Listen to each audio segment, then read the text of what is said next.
एक 2-3 दिवस जे मागचे आहेत, तुम्ही जर बघितलं असेल तर कालच राष्ट्रीय काँग्रेस पक्षाच्या वतीने त्या ठिकाणी पत्रकार परिषद घेण्यात आली. आदरणीय अध्यक्ष मल्लिकार्जुन खरगे साहेब असतील, आदरणीय सोनिया गांधी असतील, राहुल गांधी असतील आणि अजय माकन जे असतील, या सर्वांनी त्या ठिकाणी आपली भूमिका स्पष्ट सांगितलेली आहे. आणि जसं आता युवराज मोहिते साहेब बोलले की निवडणुकीचा काळ हा तोंडावर आलेला असताना ज्या तऱ्हेने विरोधी पक्षाचा त्या ठिकाणी आवाज दाबण्याचं हे कृत्य चालू आहे, हे लोकशाही विरोधी कृत्य असं आमचं या ठिकाणी म्हणणं आहे.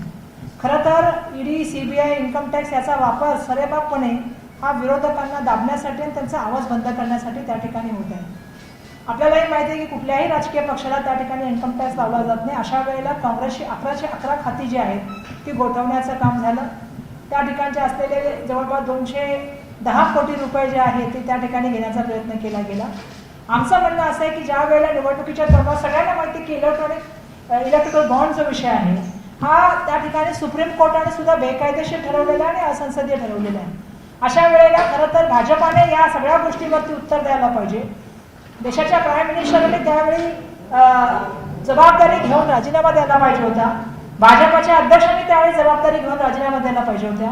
ज्या शेल कंपन्या ज्याच्यामध्ये त्या ठिकाणी इन्कम नाही आहे, त्याचं प्रॉफिट नाही आहे, त्याच्यापेक्षा डबल ट्रिपल पैसे त्यांनी जे आहे त्या इलेक्ट्रॉनिक बॉन्डच्या माध्यमातून भाजपाला मदत करण्याचं काम केलेलं आहे. सातत्याने माननीय सर्वोच्च न्यायालय एसबीआयला सांगते, केंद्र सरकारला त्या ठिकाणी डायरेक्शन देते.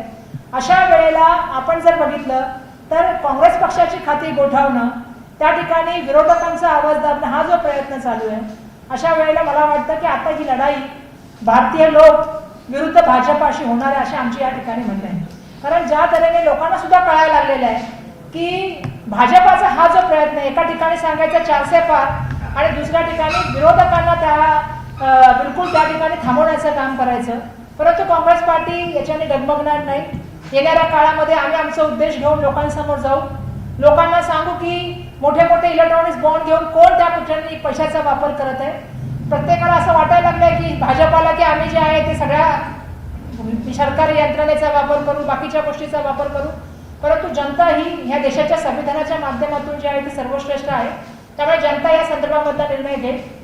दुसरा मुद्दा जो त्यांनी काल मांडला, आपचे नेते आणि दिल्लीचे मुख्यमंत्री अरविंद केजरीवाल यांना काल अटक करण्यात आली आणि त्याच्यानंतर काल रात्री 11 वाजता आप पार्टीने जो आहे तो मुंबईच्या ईडी कार्यालयावरती मोर्चा नेला होता.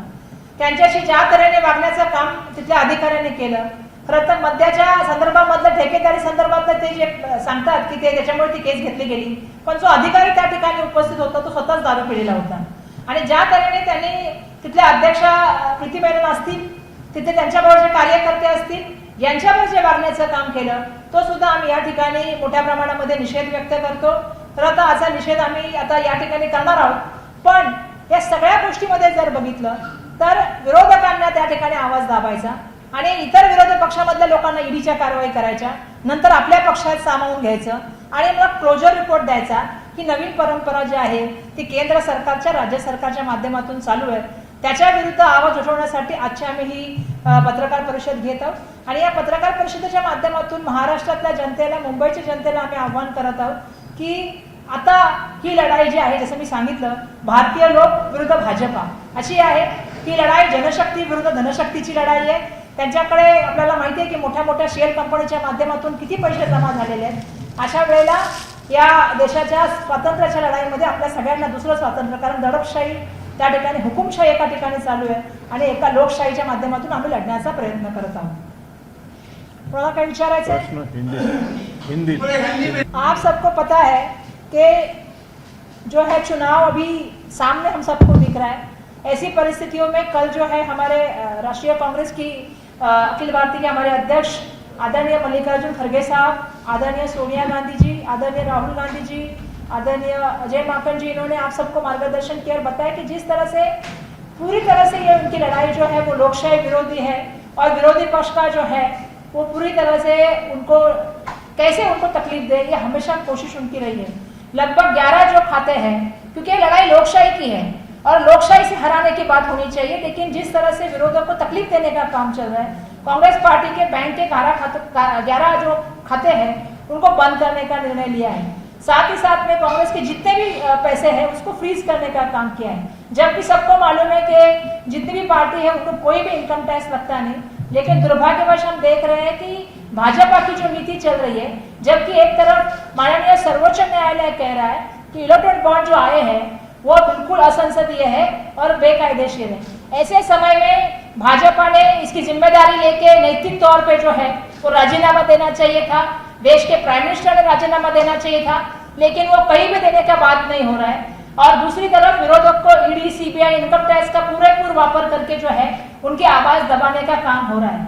कल भी आपने देखा होगा कि अरविंद केजरीवाल जी को जो है वो अरेस्ट हो गई, और उसके बाद मुंबई के ईडी कार्यालय पे जो आप पार्टी का मोर्चा हुआ था उसमें वो जिस तरह से महिला के साथ, उनकी अध्यक्षा के साथ और उनके कार्यकर्ताओं के साथ व्यवहार हुआ, वो भी मैं निंदनीय व्यवहार हुआ, उसका भी मैं निषेध करना चाहती हूँ।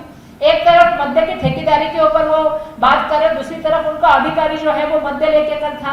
तो ये बहुत बड़ी चीज है कि हम देख रहे हैं कि एक तरफ ईडी का इस्तेमाल करना और नहीं से अपनी पार्टी में उस इंसान को शामिल करना, विरोधक के ऊपर उनके अकाउंट फ्रीज करना, उनको पैसा की व्यवस्था नहीं करके हुए ऐसी बहुत सारी शेयर कंपनी है जिसका प्रॉफिट भी जितना नहीं, उससे 3 बार ने 4 बार ने 10 गुना उन्होंने जो है वो इलेक्ट्रॉनिक बॉन्ड दिए हैं। तो बीजेपी की जो लड़ाई है वो आने वाले दिनों में भारतीय लोग विरुद्ध भाजपा ऐसी होने वाली है।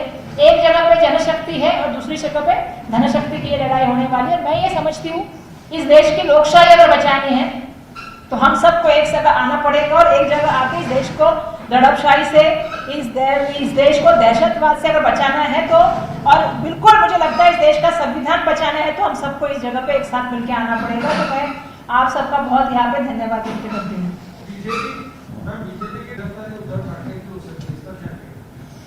देखिए ऐसा है, ये तो अभी बीजेपी के लोग तय करने लगे, तो ईडी, सीबीआई, इनकम टैक्स क्या कर रही है?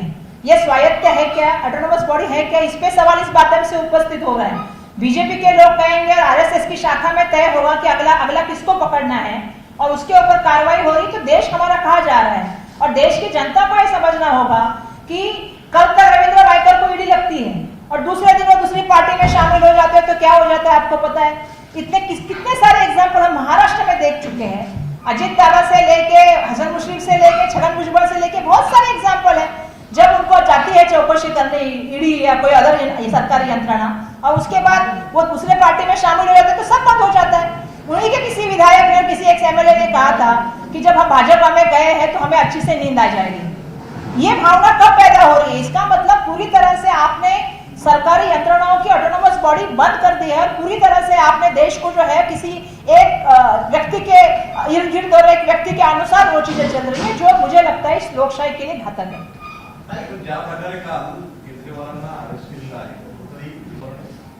भीती वाटण्याचं कारणच नाहीये, कारण आम्हाला आता माहिती आहे की ही लढाई जी आहे ही आता 400ची पार मांडणारी मंडळी किती पक्षामध्ये किती लोक खेळतात याच्यावरूनच आम्हाला कळलं की त्यांची लढाई 400च्या पार होत नाहीये। आता तुम्ही मध्येच बघितलं असेल की त्यांनी पुन्हा एक कोणाला तरी घेतलं। आता याचाच अर्थ असा होतो की जेव्हा 400च्या पार होत नाही तर विरोधकांना कसं दाबायचं? मग काँग्रेसची 11च्या 11 खाटी गोठवली, असलेले पैसे त्या ठिकाणी थांबवले, स्वतःच्या इलेक्ट्रॉनिक बॉन्डच्या बाबतीमध्ये माननीय सर्वोच्च न्यायालय बोलतंय ते असंसदीय सांगते, बेकायदेशीर सांगते, त्याच्यावरती का कारवाई करत नाही? राजीनामा का देत नाही? नैतिकता भाजपामध्ये नैतिकता आहे का? पहिला मला भाजपाला असा प्रश्न विचारायचा आहे। आणि ही जी लढाई आहे ही लोकांनी ठरवू द्या ना, तुम्ही कशाला सगळ्या हत्याराचा वापर करताय? याचा अर्थ तुम्हाला विश्वास नाहीये की तुम्ही 400च्या पार जाणार आहात, तुम्ही जिंकणार आहात, याचा तुम्हाला विश्वास नाही, म्हणून तुम्ही सगळ्या पक्षाला त्या ठिकाणी कुठे ना कुठे त्रास देण्यासाठी प्रयत्न करतात। पण जनता सगळं समजते। आता तुम्ही त्यांना शिक्षा दिली, खरं तर त्यांची मला वाटतं माननीय उच्च न्यायालयात केस चालू आहे, पण तुम्ही त्यांना काल रात्रीच्या रात्री अरेस्ट केली का केली? म्हणजे ही जी परंपरा सुरू केली आहे ना नवीन भाजपाने, हीच परंपरा त्यांच्याकडे येणाऱ्या माणसांना का होत नाही? माझा एक सवाल आहे सगळ्या पत्रकारांना आणि महाराष्ट्राच्या जनतेला, जे जे भाजपामध्ये आहेत, जे जे त्यांचे सहयोगी पक्ष आहेत, त्याच्यामध्ये किती लोकांवर ईडीची कारवाई झाली? 10 वर्षात मला सांगा किती भाजपाच्या नेत्यांवरती ईडीची कारवाई झाली? त्यांच्याशी संयुक्तिक असलेल्या किती व्यावसायिक बिझनेसमॅनवरती त्या ठिकाणी ईडीची कारवाई झाली? म्हणजे एका माणसाला तुम्ही, आमच्याकडे आम्ही बघतो एका माणसाला तुम्ही वाऱ्यात फायदा करून देत जात आहात, तुम्ही त्याच्यावरती कधी ईडीची कारवाई करत नाही, त्याची कधी विचारपूस करत नाही। पण ज्या वेळेला तुमच्याकडे कोणी विरोधक समोर असतो तुम्ही त्याच्यावरती ईडीची कारवाई घेता आणि त्याच्यानंतर त्याला पक्ष सामील करून घेता, आणि मग पुढे काय होतं? पुढे काय झालं? आता मला सगळ्यांकडून उत्तर पाहिजे, पुढे काय होतं? पुढे काहीच होत नाही, हे दबावाचं यंत्र या स्वायत्त यंत्रणाची, त्याने बरोबर प्रश्न मगाशी विचारला की या स्वायत्त यंत्रणा जर भाजपाच्या हेडक्वार्टर मधून आणि RSSच्या हेडक्वार्टर मधून चालायला लागल्या तर त्याची स्वायत्ता राहील का? या देशाचं संविधान, या देशाची लोकशाही राहील का? हा माझा प्रश्न आहे.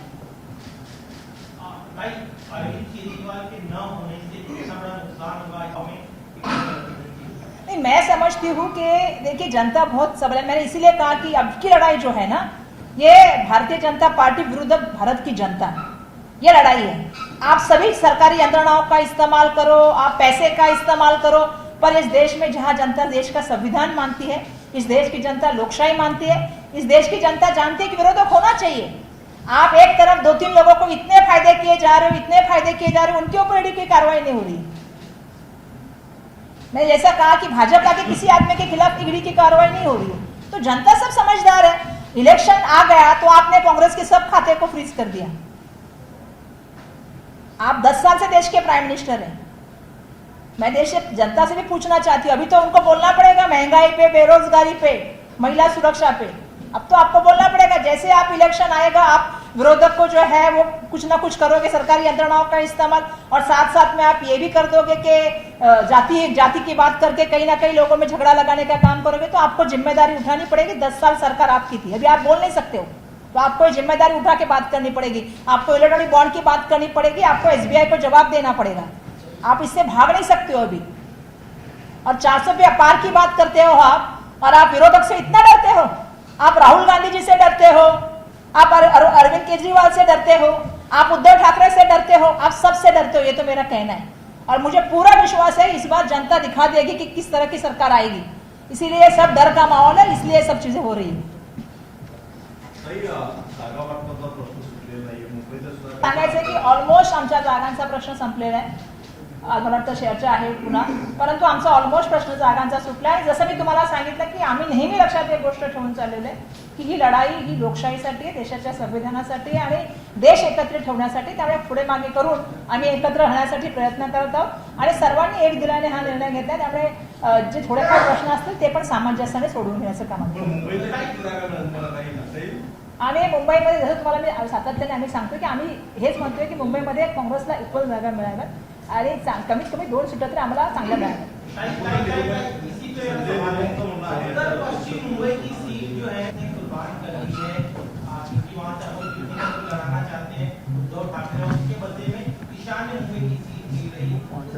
नहीं, मुझे मालूम नहीं है पत्रकारों को ये इनसाइड न्यूज कहाँ से मिलती है.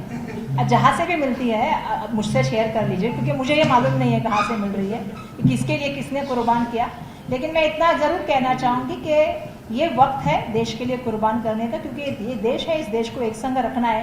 क्योंकि उन्हीं के किसी सांसद ने कहा है कि अगर सरकार हमारी आएगी तो देश का संविधान जो है बदलने का काम होगा. तो मुझे लगता है ये वक्त है देश में सबको साथ में लेके चलने का, और इसमें कम ज्यादा करके आगे पीछे करके वो चीजें हम सॉल्व करने की कोशिश करेंगे.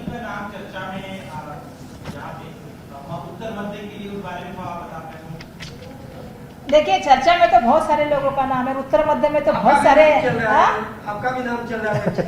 मैं धन्यवाद देना चाहती हूँ कि आपने मेरा नाम भी चलाया. लेकिन मुझे ऐसा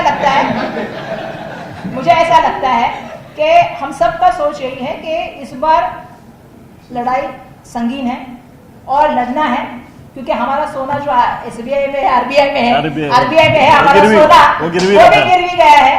और अगर RBI के सोने के साथ साथ मैं और भी कहना चाहूंगी तो हर किसी के सर के ऊपर कितना लोन लेके दे के रखा है हमारे ऊपर, वो भी हमको छुड़ाना है. तो इस बार सरकार बदलना है तो हमको साथ में मिलकर लड़ना पड़ेगा.